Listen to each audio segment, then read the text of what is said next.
Ассалаумағалейкум. Қалдарыңыз қалай, қадірменділер? Менен соңғы кездері көптеген басқа да қазақ профилер туралы ақпарат сұрап жүргендер өте көп. Бірақ дәл қазір олар туралы айтар дәнеңе де жоқ. Сіздер жаңалық күтіп жүрген Садриддин Ахмедов, Батыр Жүкембаев, Данияр Елеусінов секілді жігіттерді айтып тұрмын. Мен де боксшылардың өздеріне тым байланыстымын. Олар өздері бір нәрсе хабарламаса, ойдан шығарып жаңалықты айта алмасым анық. Боксшыларымыз тым пассивті. Данияр Елеусінов туралы соңғы ақпарат оның достарымен ауызашарда болғаны. Ал Батырға келер болсақ, ол кеше ғана туған күнін атап өтті. Садриддин болса, осыдан 2 апта бұрын 2016 жылы әлем чемпионатына қатысқанын еске салған. Болды, басқа ақпарат жоқ. Осы ретте мен тағы да Жәнібек Әлімханұлының командасын мақтағым келеді. Менеджер бар, тың бейнематериалдар шығарып тұрады. Кездесулер жоқ болса да, боксшының жолына үмітпен қарап отырған жанкүйерлеріне әйтеуір бір нәрселерді жолдап отырады.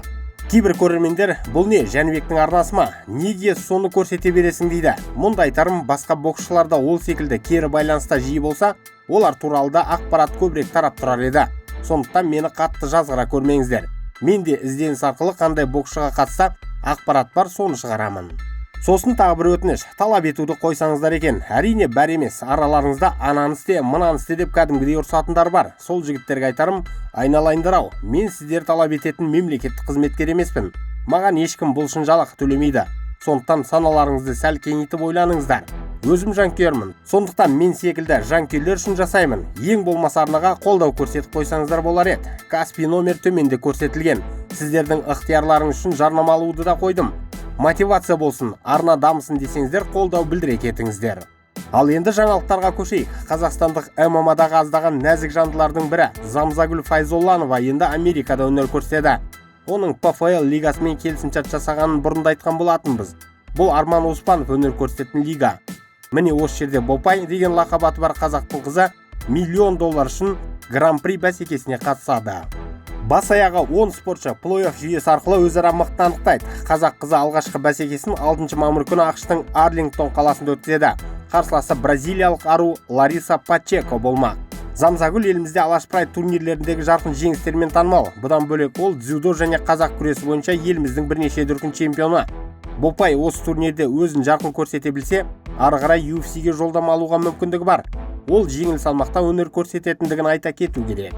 Ал енді Головкин Мурата жекпе-жегіне қатысты. Қазақстандық боксшының менеджерлерінің бірі Эдди Хирн Дазн боксинг шоу хабарына берген сұхбатында Головкиннен шыққысы келгендер онымен дәл қазір шықсын. Өйткені Triple G баяғы мықты панчер емес деп жариялады. Сөзін тарқата айтар болса, Хирннің ойынша алдағысын Генаның еншісіндегі ең қауіпті, ең ауырсыны болмақ. Гена 2019 жылдан бері белсенді емес. Ол белін бекем буып тәуекелге барып отыр. Тура осында ауыр жеңіліс алуы мүмкін дейді ол. Қазір Мурата да өзінің жеңісіне бұрын соңды болмағандай сенімді, өйткені қарсыластың қартайғаны бар. Бұрынғы жойқындығының жоғалуы, аяқтың баяулығы бәрі Мурата үшін қол болады дегенде де қосты ол. Дегенмен Эдди Головкиннің таңғалдыруында жоққа шығармайды. Жойқындық соңына дейін боксшының бойында қалады. Мәселе аяқта болып тұр. Егер Головкин үздік кезеңдегідей қимылдайтын болса, онда трилогия туралы да айтуға болады.